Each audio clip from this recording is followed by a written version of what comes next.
The sun was warm that afternoon, casting a golden glow over the quiet countryside.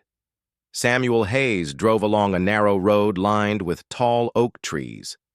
The wind was gentle, carrying the scent of summer grass through the open window of his old car. He had been on the road for hours, heading toward the small coastal town where his daughter lived. His plan was simple: reach the town by evening, share dinner with her family, and spend the weekend surrounded by laughter and familiar faces. But as the road stretched on, Samuel began to feel the slow ache of hunger. He glanced at the small clock on his dashboard. It was well past lunchtime. His stomach gave a gentle reminder that coffee and a piece of toast from the morning could only go so far. He smiled to himself. Perhaps this was a good time to stop for a meal. Not far ahead, he spotted a hand-painted sign by the side of the road. It read, "Mary's Diner, home cooking just ahead." The letters were slightly faded and the wooden post leaned a little to one side, but it had the kind of charm that made travelers feel curious. Samuel slowed his car, turned into the gravel driveway, and parked near the entrance. The diner itself was small, with white walls that had aged under years of sun and rain. A red and white striped awning shaded the windows, and a neon open sign glowed faintly in the corner. He could hear the distant clinking of plates and the low hum of voices inside. For a moment, he thought of the many small diners he had visited over the years during his travels. Some were warm and welcoming, filled with the smell of fresh bread and kind conversation. Others, not so much. He hoped this one would be the first kind. Samuel stepped out of his car, stretching his back and feeling the stiffness ease from his legs. He adjusted his old army cap, the one he had worn during many community events over the years. It was not a way to call attention to himself, but a quiet reminder of his past, of service, of discipline, of loyalty. As he reached for the diners, Dr. Handel, a small brass bell jingled above, announcing his arrival. The sound of conversations dimmed for just a moment, as if the room had paused to take in the new face. Samuel glanced around. There were a few customers, an elderly couple sharing a piece of pie, a man reading a newspaper at the counter, and a woman in a green dress sitting alone in the corner. The air smelled faintly of fried potatoes and brewed coffee. A waitress in her 20s walked toward him. She wore a pale yellow uniform with a white apron tied neatly at her waist. Her hair was pulled into a loose ponytail and her steps were quick, though her smile did not quite reach her eyes. "Table for one?" she asked. "Yes, please," Samuel replied with a polite nod. She led him to a booth by the window. The glass was slightly dusty, but it gave him a good view of the street outside where a boy on a bicycle rode past, balancing a bag of groceries on the handlebars. Samuel sat down, resting his hands on the smooth surface of the table. The waitress handed him a laminated menu. "I'll be back in a moment," she said, and walked away. Samuel opened the menu and scanned the choices: grilled chicken, vegetable soup, meatloaf, and a small list of sandwiches. His eyes paused on the section for drinks. He thought a glass of water would be good before deciding on his meal. The day was warm and his throat felt dry from the long drive. When the waitress returned, Samuel looked up with a kind smile. "Could I have a glass of water, please?" She gave a quick nod, wrote something on her notepad, and headed toward the counter. Samuel leaned back in his seat, letting his gaze wander around the diner. A small jukebox stood near the door, though it was silent. Framed photographs of fishing boats and sunsets lined the walls. There was a certain charm to the place, even if it seemed like it had not been updated in many years. He thought about the times he had eaten in small diners like this with his friends during his army days. Back then, they would pile into tiny, roadside cafes, laughing and sharing stories after long journeys. There was a kind of unspoken rule that every traveler, no matter where they came from, was treated with the same warmth. Outside, the wind shifted, rustling the awning above the Window. The bell at the door jingled again as another customer entered. Samuel noticed the woman in the green dress glance in his direction before returning to her coffee. The waitress soon returned, holding a glass of water. She placed it on the table, then stood with the notepad ready to take his order. Samuel noticed the water was slightly cloudy, as if the glass had not been rinsed properly. A few bubbles clung to the inside, catching the light from the window. He hesitated for a moment, but decided to focus on the meal ahead. "I'll have the grilled chicken with vegetables," he said. The waitress jotted it down and left without much conversation. Samuel took a slow breath, looking once more at the glass. Something about it felt odd, not just the appearance, but the way it had been placed on the table. Still, he told himself not to let a small detail spoil the day. As he waited, he took out his wallet and found a small photograph of his daughter's family. In the picture, his granddaughter was wearing a bright yellow dress, smiling with the kind of joy that made the world feel lighter. Samuel smiled back at the photo, thinking about how happy she would be to see him.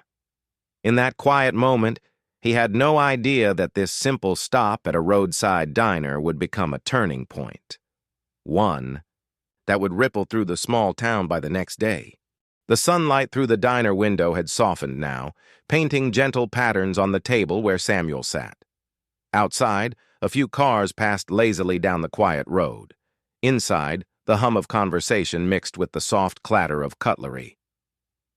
Samuel kept his eyes on the small photograph he had just tucked back into his wallet. His thoughts were still on his granddaughter's smile when the waitress returned with his meal. The grilled chicken was neatly placed beside a portion of steamed vegetables.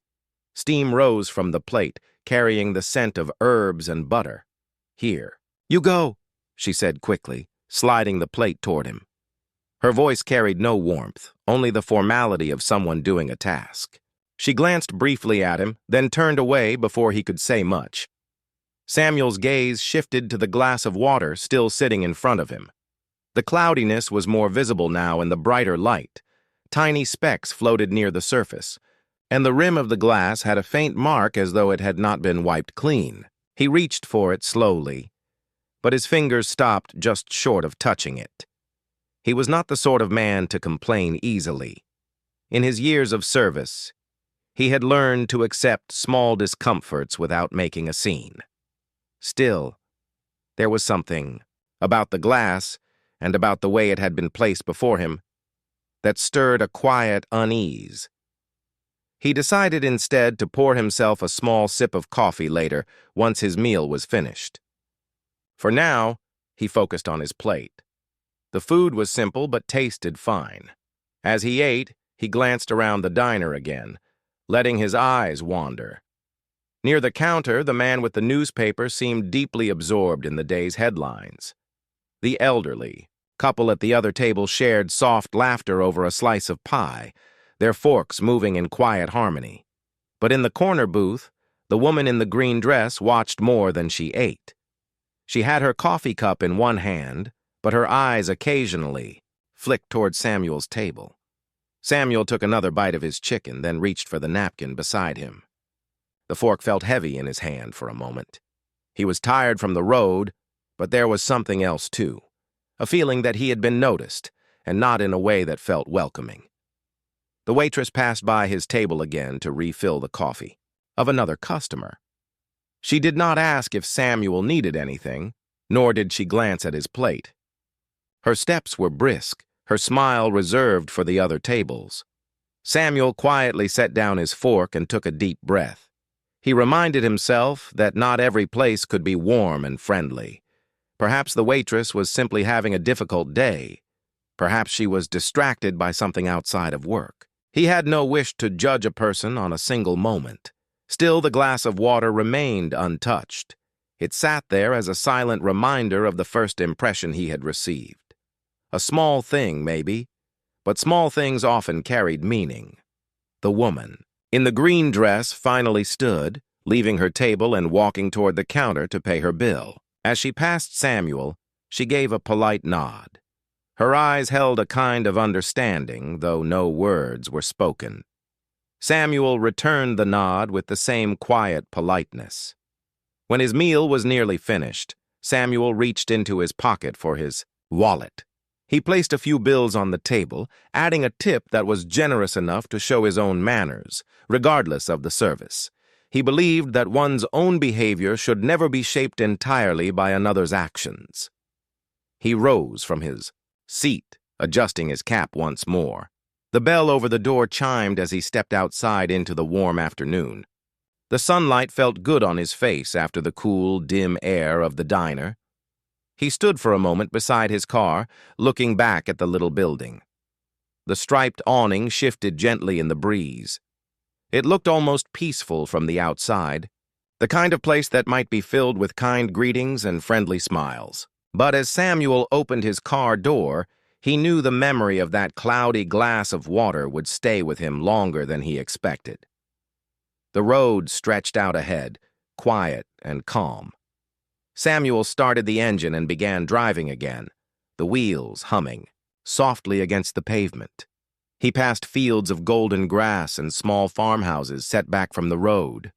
The day was still beautiful, but somewhere deep inside, he carried the faint weight of disappointment.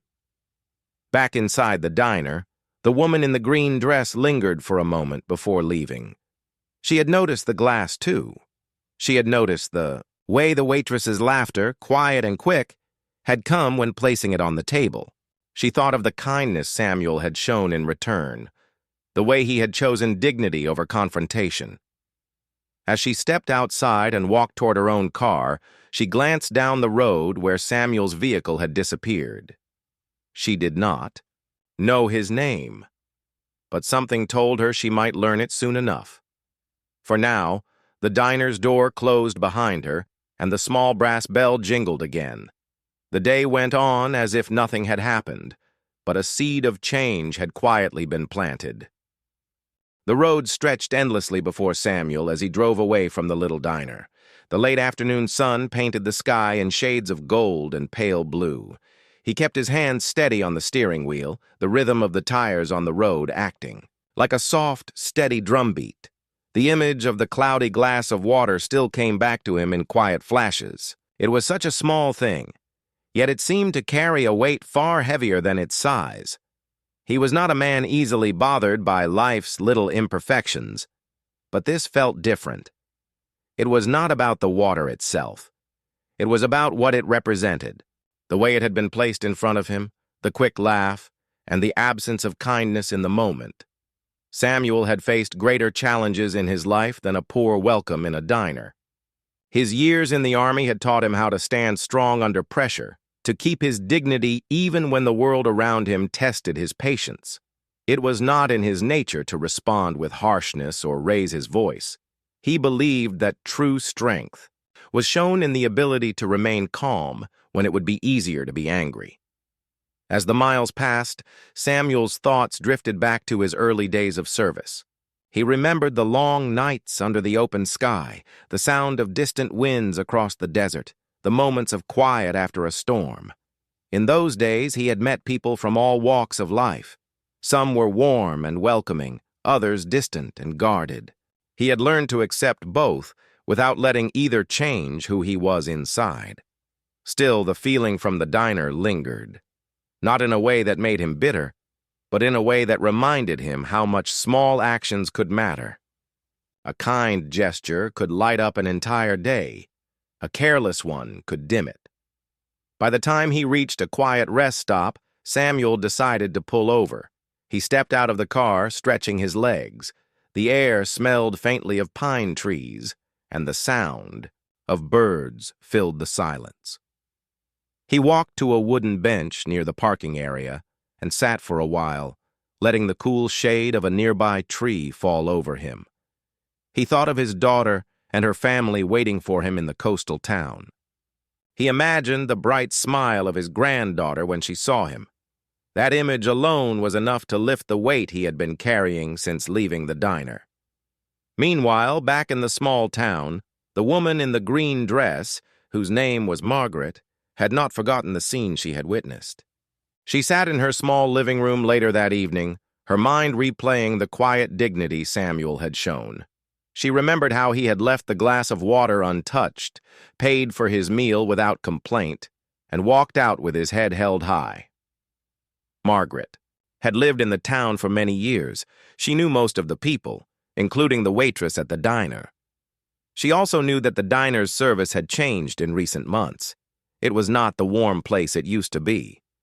Still, what she had seen that afternoon troubled her more than she expected.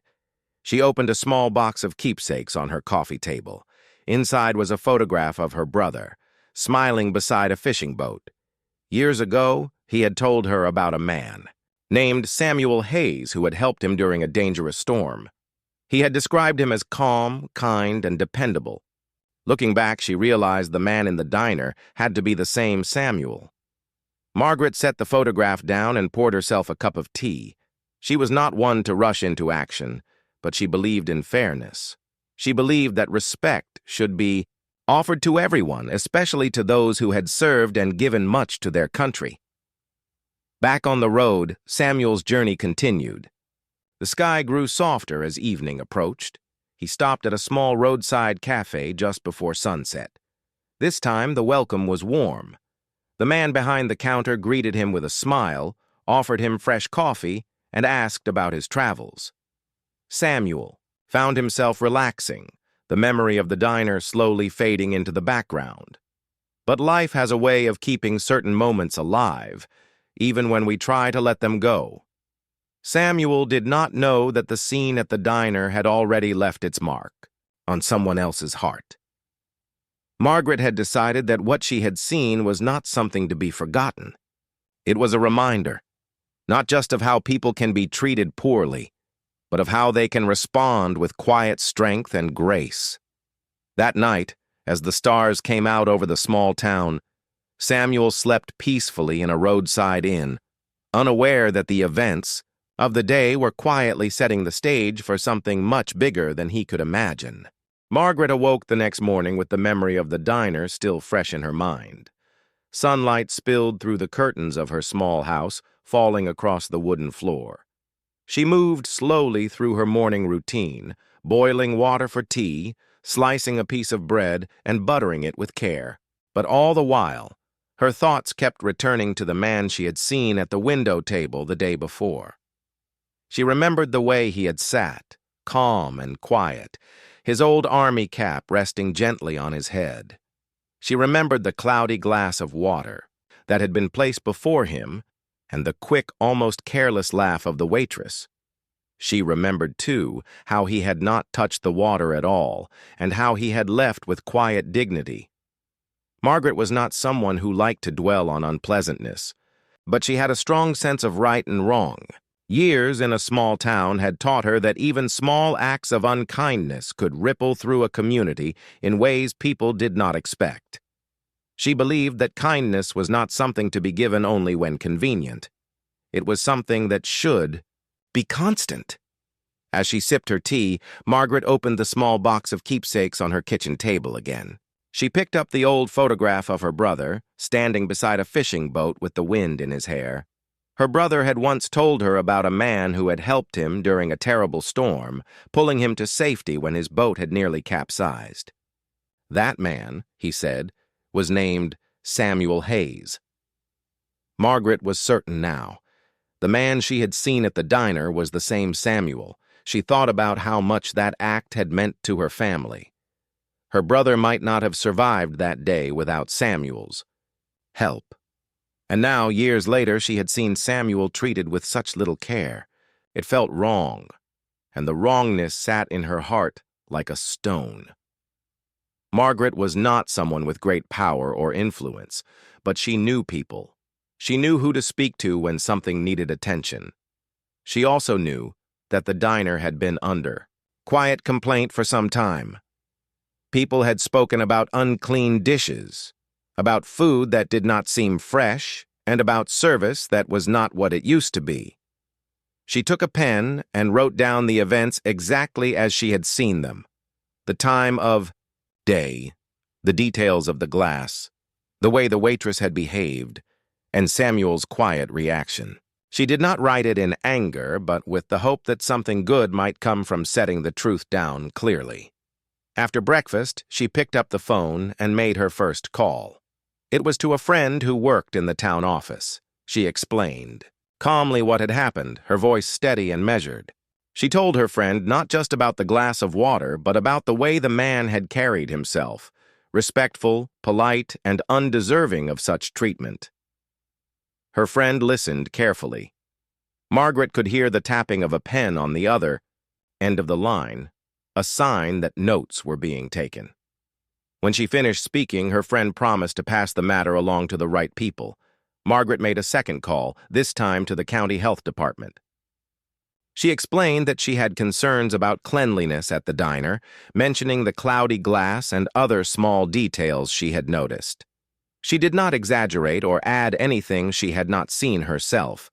Her goal was not to harm anyone unfairly, but to make sure that standards were met. By the time she hung up, Margaret felt a quiet sense of purpose. She knew that change often began with small actions, and she had taken the first steps.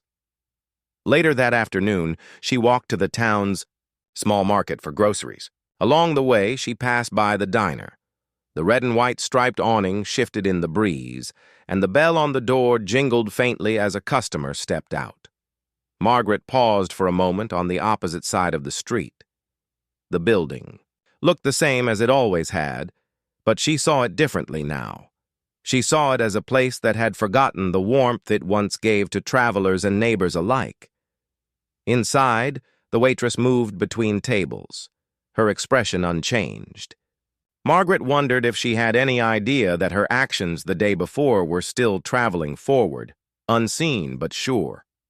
That evening, as the sky turned pink with the setting sun, Margaret sat by her window with a cup of tea. She thought again about Samuel, somewhere out on the road, likely unaware that his quiet grace had inspired someone to act on his behalf. She hoped he was safe and that his journey was pleasant. Margaret did not know what would happen next. Perhaps nothing, perhaps a great deal. But she knew one thing. She had done what her heart told her was right. And in her experience, doing what was right, even in small ways, had a way of leading to more than anyone could expect. Morning arrived in the small town with a quiet calm. The sun rose over the rooftops, painting the streets in a soft golden light. The early hours were peaceful, shopkeepers unlocking their doors, the smell of bread drifting from the bakery, and the sound of birds singing from the tall trees near the square. But inside the town offices, a small chain of events had already begun to move. Margaret's phone calls the day before had not been forgotten. Her friend at the town office had passed her account to the proper department, and the note describing the incident had been placed on the desk of the county's health inspection team. At that moment, 2 inspectors were sitting at their desks, going over their schedules for the day. The name of the diner caught their attention. They had heard small complaints about it before. Nothing too serious, just occasional remarks about slow service or dusty corners. But the note from Margaret described something different. It spoke of a customer being served a dirty glass, of water, of a dismissive attitude, and of the possibility that cleanliness might not be as it should. The inspectors exchanged a glance. In their work, small signs often pointed to bigger problems. It was decided then and there they would add the diner to their inspection list for the very next morning. While all this was unfolding, Samuel was many miles away, driving toward the coast. He had stopped at a small roadside park to stretch his legs and enjoy a quiet moment under the shade of an old maple tree. He had no idea that his brief stop at the diner had set something in motion. For him, the memory was already fading into the background of the day before. Back in town, Margaret carried on with her daily tasks. She watered the flowers in her front yard, wrote a letter to her niece, and prepared a basket of vegetables for a neighbor. Though she did not speak to anyone about the calls she had made, she felt a quiet satisfaction in knowing she had acted on what she had seen. She had planted a seed of accountability. Later that afternoon, the health department called her back for a short follow-up. They thanked her for her clear description and confirmed that the diner would be inspected soon. Margaret listened calmly, her voice steady. She was not one to celebrate too early. In her mind, the goal was never to punish, but to make sure that standards were upheld for everyone's good. Meanwhile, inside the diner, business went on as usual. The waitress who had served Samuel moved between tables, refilling coffee cups and taking orders. She was unaware of the note sitting on the inspector's desk or the quiet decision that had been made. The owner of the diner, a man in his 50s, with thinning hair, sat in his small office at the back, going through receipts without noticing much else. That evening, as the sun set behind the hills, Margaret took a walk through town. The air was cooler now, and the street lights began to glow. She passed the diner again, glancing briefly through the window. People sat in booths, eating their meals. To anyone passing by, it looked like any other ordinary night. But Margaret knew that by this time tomorrow it might look very different.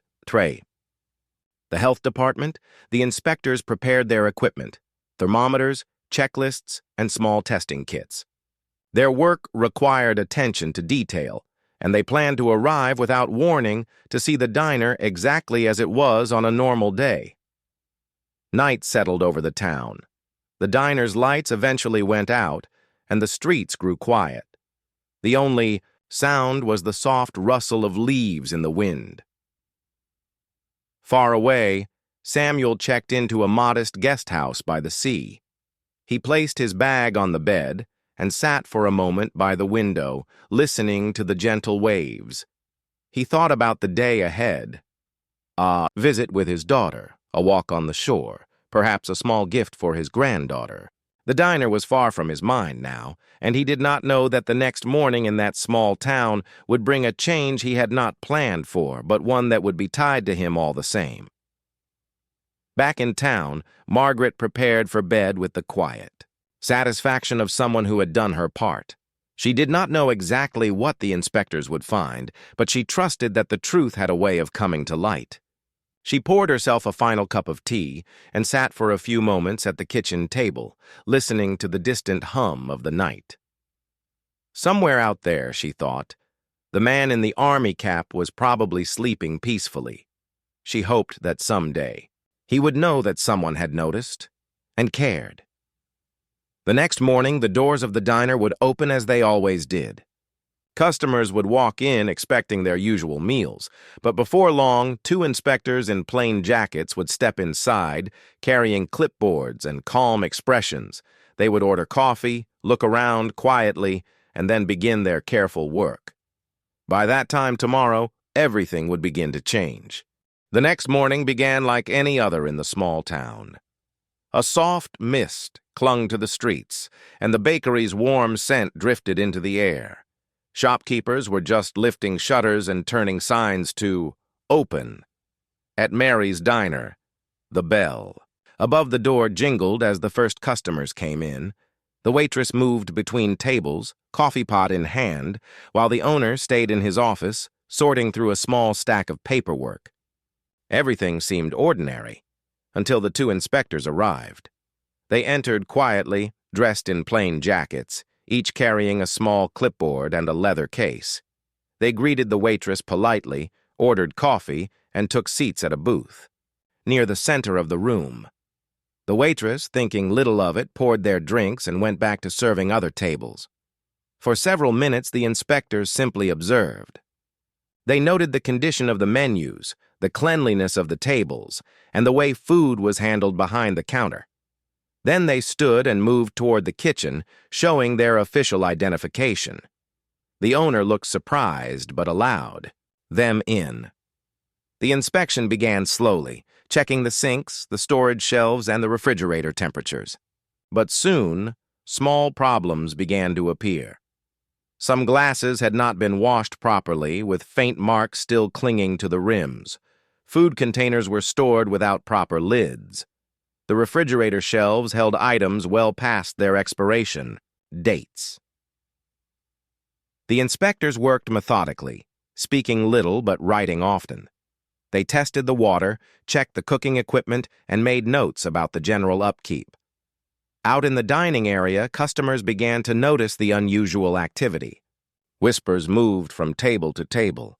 A few glanced toward the kitchen door, curious about what was happening. The waitress kept working, but her movements grew slightly quicker, as if she sensed that something was shifting in the air. By late morning, the inspectors had completed their work. They stepped aside to speak privately with the owner. Their expressions were calm, but their words were serious. A list of health violations was read out. Not just minor ones, but issues that needed immediate attention. The owner's shoulders sank. The diner had already been struggling to bring in customers, and now this news landed like a heavy stone. The inspectors explained that due to the condition of certain equipment and the lack of proper sanitation, the diner would need to close until the problems were fixed. Within an hour, a bright notice was taped to the glass door. Closed by order of the county health department. The news traveled faster than anyone expected. By midday, a local reporter had arrived, notebook in hand, speaking to customers who had been there that morning. A photograph of the diner's front door, with the official closure sign, was taken for the local paper. Margaret heard about it while she was arranging flowers in her living room. A neighbor came by to share the news, her voice full of surprise.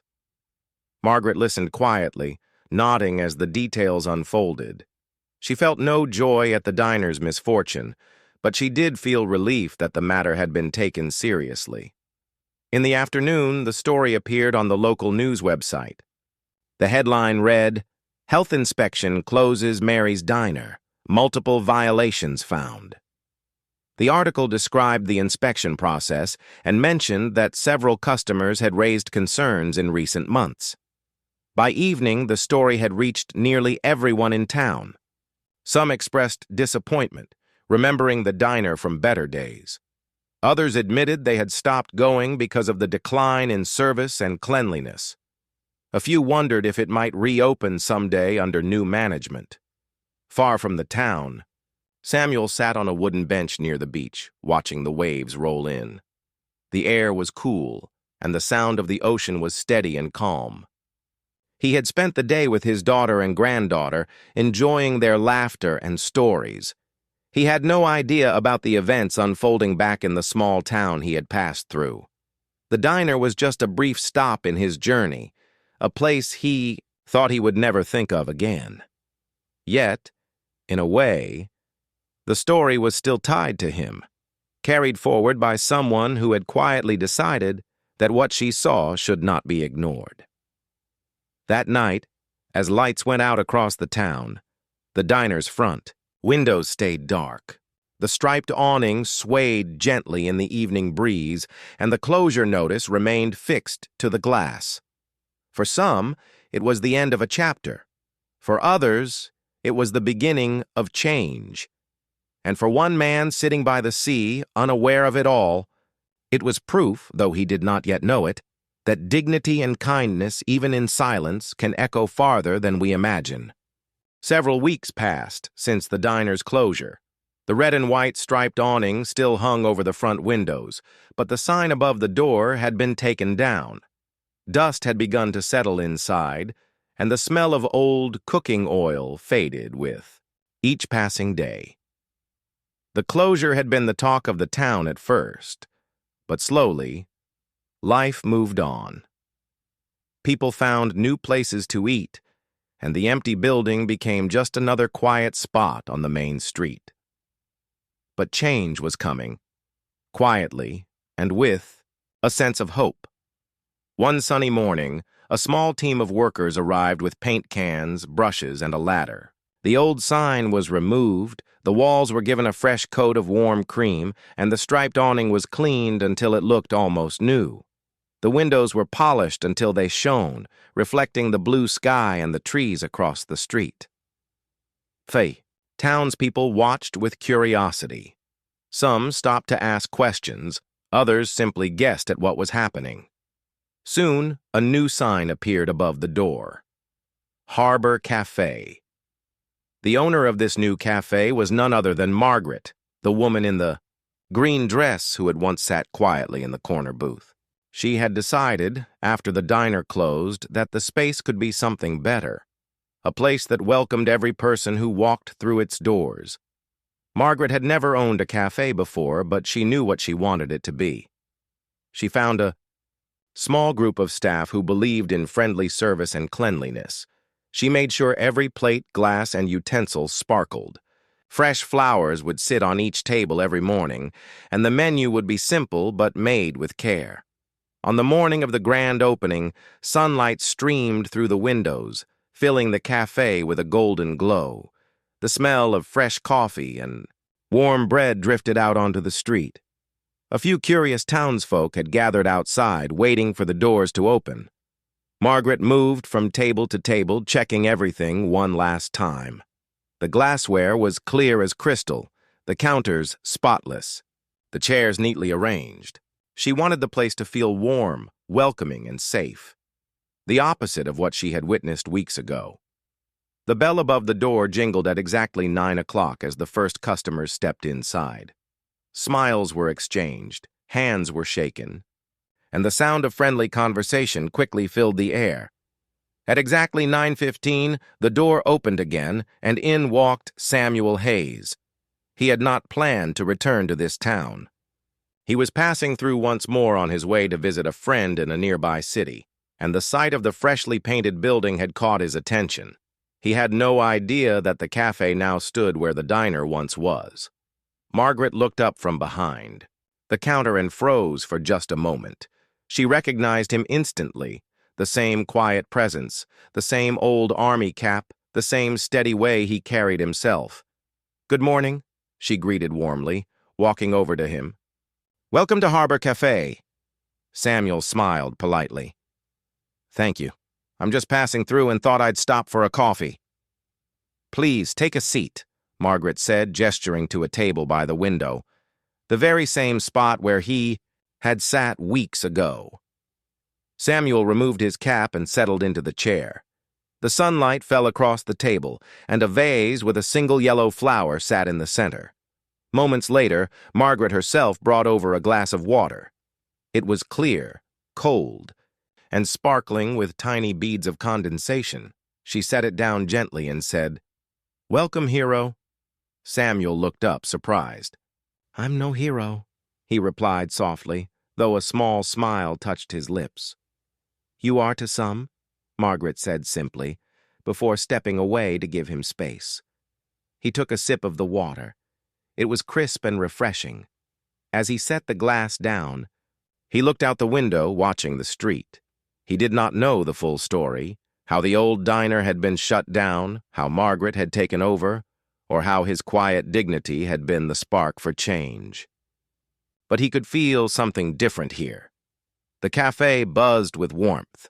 Staff greeted each customer with genuine smiles. Plates were served fresh, and the scent of baked goods filled the air. Laughter came easily, and the conversations were kind. When his coffee arrived, Samuel thanked the young server and took a slow sip.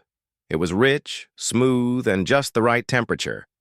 For the first time in a long while, he felt as though he had stumbled upon a place that carried the spirit of what small-town cafes used to be.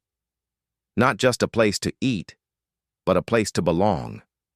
Before he left, Samuel went to the counter to pay. Margaret handed him his change and said, "Safe travels, Mr. Hayes." He paused. "Do we know each other?" he asked. Margaret only smiled. "Let's just say I remember kindness when I see it." Samuel tipped his cap in quiet thanks and walked toward the door. The bell jingled as he stepped outside into the bright morning. As he drove away, he carried with him a feeling of peace.